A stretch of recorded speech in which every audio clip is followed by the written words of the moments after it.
Yeah, Saturday night, great event, but a real salute to boxing. Boxing, thanks to ESPN, is now becoming once again the major sport that it was when I first started promoting almost 55 years ago. Boxing is part of the DNA of this building, Christina. I remember when they opened this building, one of the first events was a heavyweight championship fight between the great Smoking Joe Frazier and Mathis, a big heavyweight. And Frazier won that fight. And the second fight on the card was a classic middleweight championship match between Nino Benvenuti of Italy and the great Emil Griffith, and Benvenuti won that fight. That started boxing in this building. Everybody remembers a lot of the old fights which took place in the old Madison Square Garden. But this building, this Madison Square Garden, all the great fighters fight here because it is symbolic of the sport of boxing. And the card that we have on Saturday night is a stellar one. Let me talk about the fights, some of the fights that will be on the card, which will be televised on ESPN2 leading up to the pay-per-view. We have on the card a sensational young man who is part of the Crawford Bomac stable in Omaha, Nebraska. Bomac is really high on the kid. Lawrence Newton will be performing first time, obviously, in New York. There's another young man on the card. He comes from India, pretty close to where Amir Khan, who's from Pakistan, family comes from. And Vikas Krishan was a terrific amateur. He has one win and no losses. He is part of the Shakur Stevenson camp, and he's a kid well worth watching.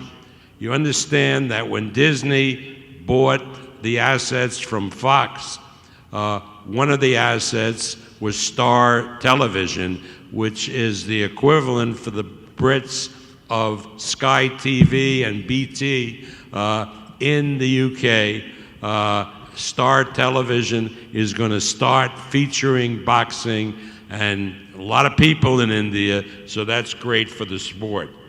Another fight that I'm sort of familiar with that should be a barn burner, Frank Galarza will fight Carlos Adames in a super welterweight match.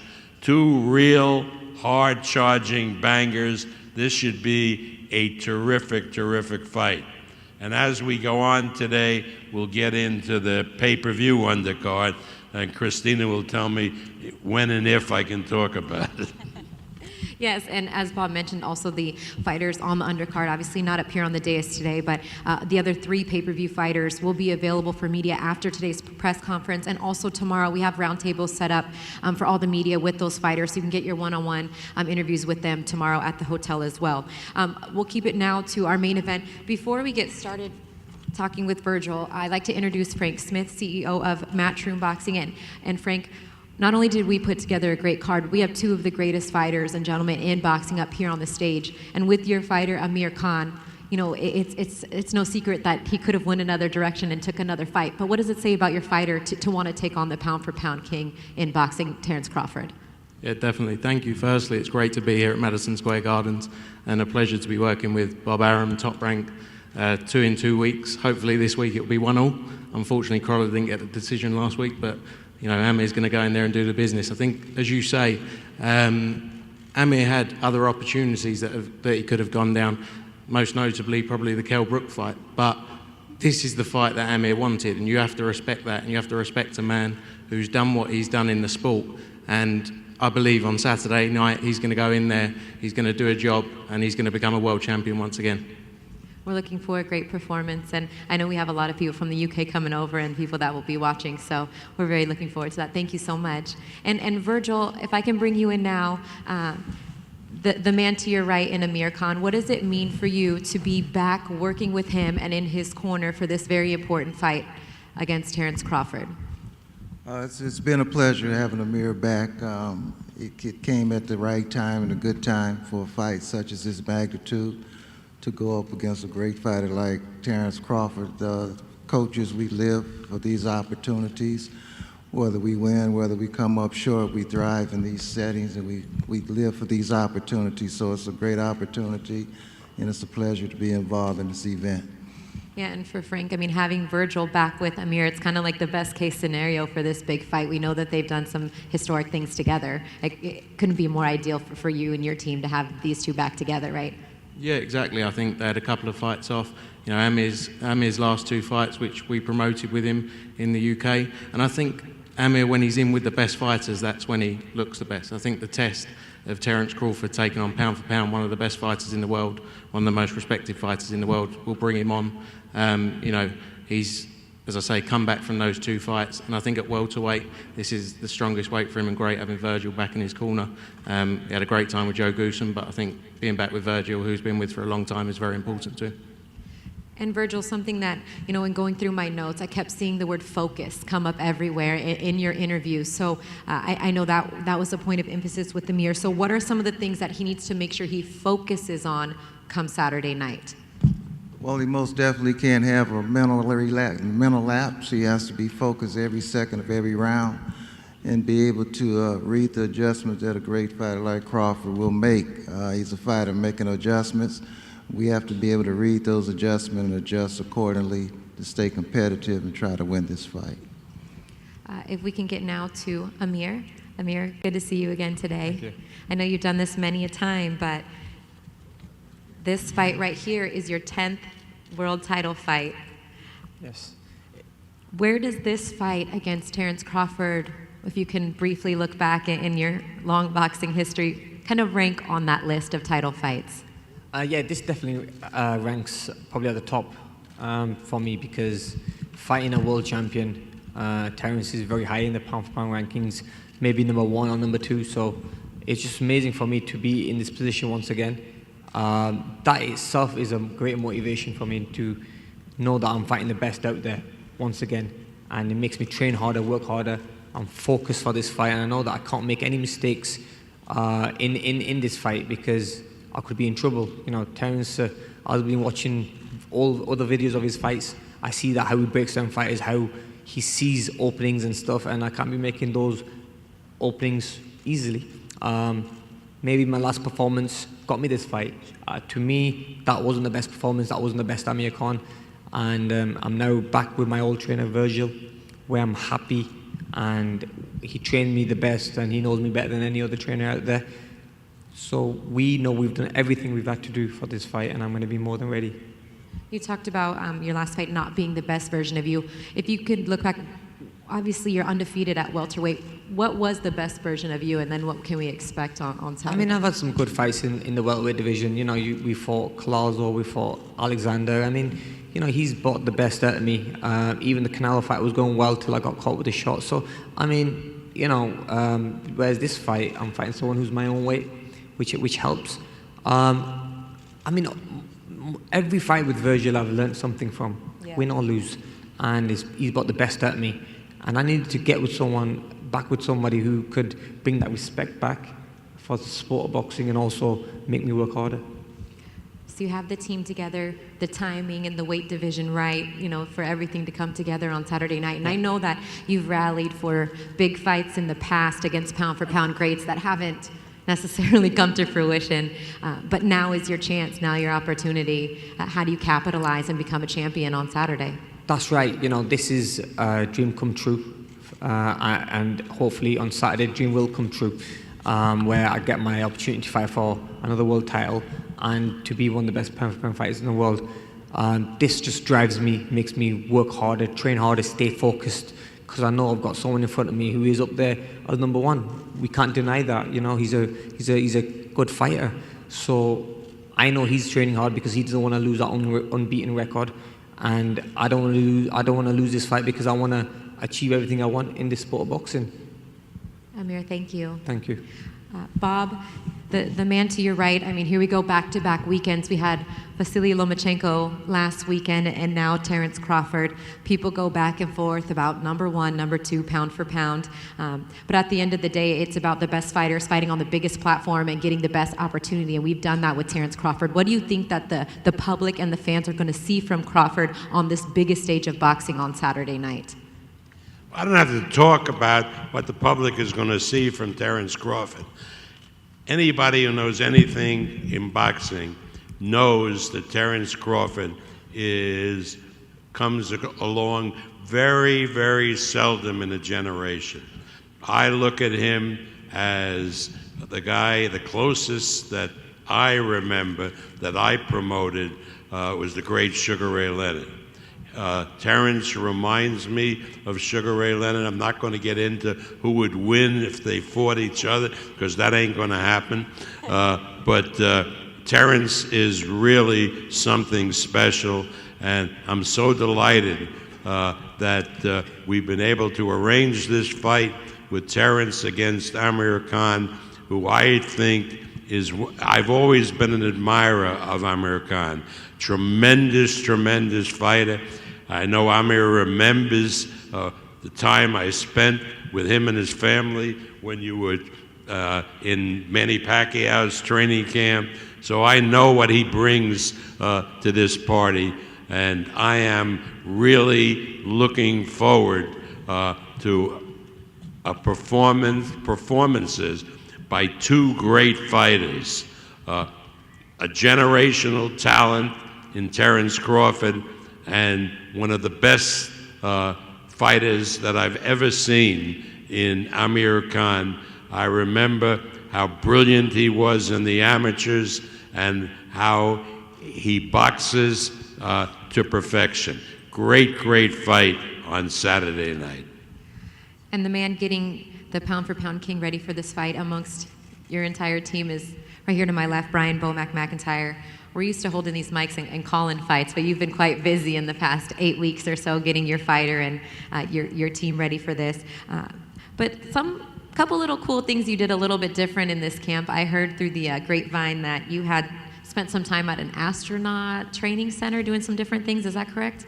Yeah, we took a little time during the week to go out to the Air Force Academy out there in Colorado Springs and work on some hand and eye coordination with Terence, because I think it's very important that he's aware with Amir Khan because of Khan's speed and how fast he is and what he can do in the ring. So I felt like this elevate Terence's IQ more than what it really is, and so we can be ready. You are not only a trainer and a manager and a commentator now, but you're a student of the game, always studying, always learning. When you look at Amir Khan's career and what he brings to the table, what are some of the things that you feel like were points of emphasis that you worked on with Terence specifically for Amir in this camp? Well, I'll keep that quiet for right now because of the simple fact that until we step in the ring, Terence will show it all. Come Saturday. Lastly, you always kind of look across from you, not only at the opponent, but the trainer, and you have a legendary trainer here in Virgil Hunter that you're going to be across the ring from. What does that mean to you? You know, we talked about this before, just about not only going against the fighter, but the mental aspect of going against another top trainer in the game. It's an honor. It's an honor to be across the ring from Virgil Hunter.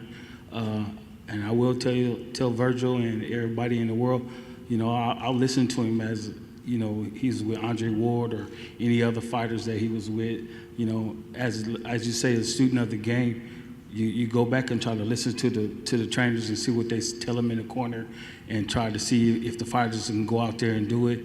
And also listen to him while he was with Amir Khan in the fights that he had, and Amir performed very, very well.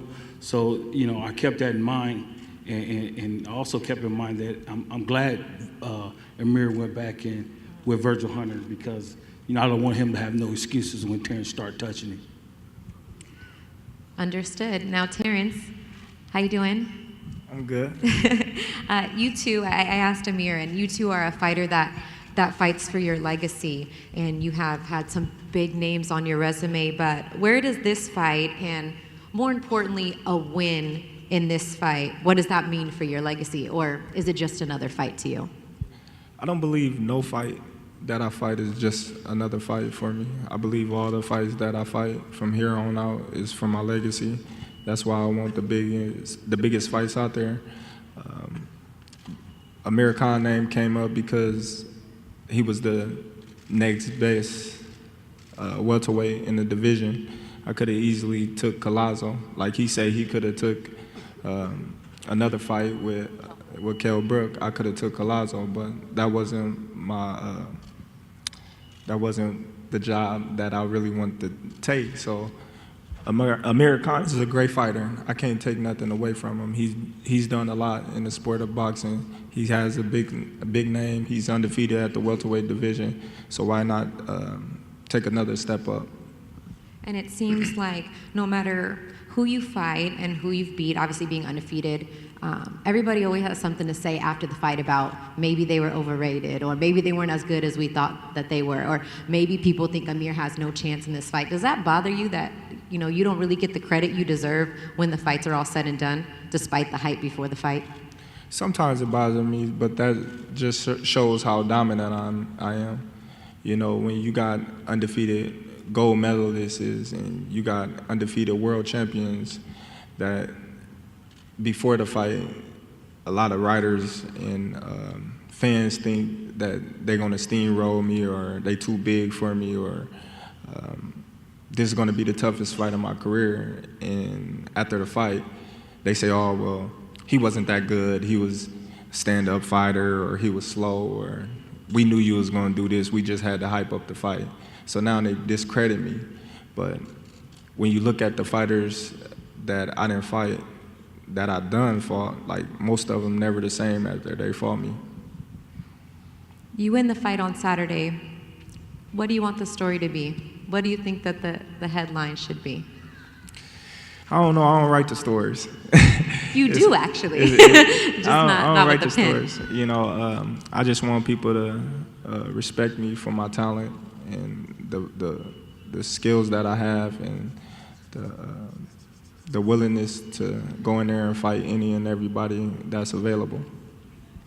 And I know that Amir Khan is the task at hand, and when I speak to the fighters that are at the top of the game, every fight that they want is to be a meaningful fight, and this very much so is. There's another guy that really wants to unify a title with you, and I know that that's very important to you. Do you think that after this fight, if you win, you can kind of put that pressure on the man to your left and try to make that big fight happen?